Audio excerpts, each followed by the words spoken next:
মানুষের জিন্দেগি শেষ হওয়ার সাথে সাথে 5টি বিপদ আসিয়া উপস্থিত হয়। 1. মউত, 2. কবর, 3. পুলসিরাত, 4. বাম হাতে আমলনামা, 5. বেহেশতের দরজা বন্ধ থাকা। আল্লাহ রাব্বুল আলামিন এই 5টি মুসিবত দূর করার জন্য 5 ওয়াক্ত নামাজ মানুষের উপর ফরজ করিয়া দিয়েছেন।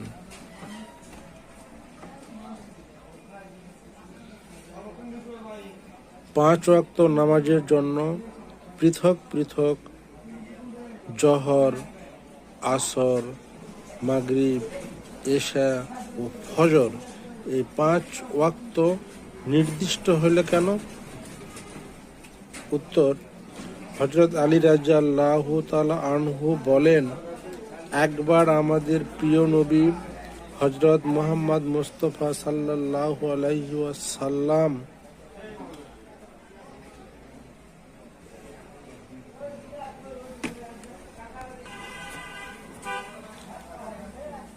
আমাদের প্রিয় নবী হযরত মুহাম্মদ মুস্তাফা সাল্লাল্লাহু আলাইহি ওয়াসাল্লাম সাহাবাদের একটি মজলিসে উপস্থিত ছিলেন।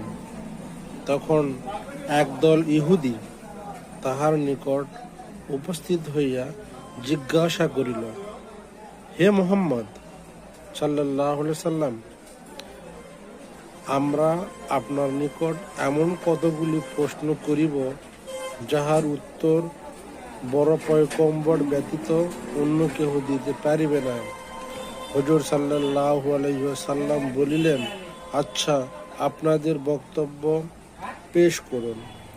ইহুদিগণ প্রশ্ন করিল, হে মুহাম্মদ সাল্লাল্লাহু আলাইহি সাল্লাম, আপনার উম্মতের উপর দিন রাতে 5 ওয়াক্ত নামাজ কেন ফরজ হইল এবং উহার জন্য ফজর, জহর, আসর, মাগরিব ও এশা এই সময়ই বা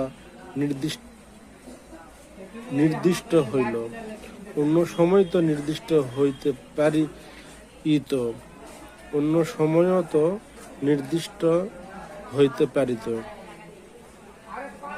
আল্লাহ নবী সাল্লাল্লাহু আলাইহি সাল্লাম একে একে উহার বিস্তারিত জবাব দান করিলেন। আল্লাহ নবী সাল্লাল্লাহু আলাইহি ওয়াসাল্লাম একে একে উহার বিস্তারিত জবাব দান করিলেন।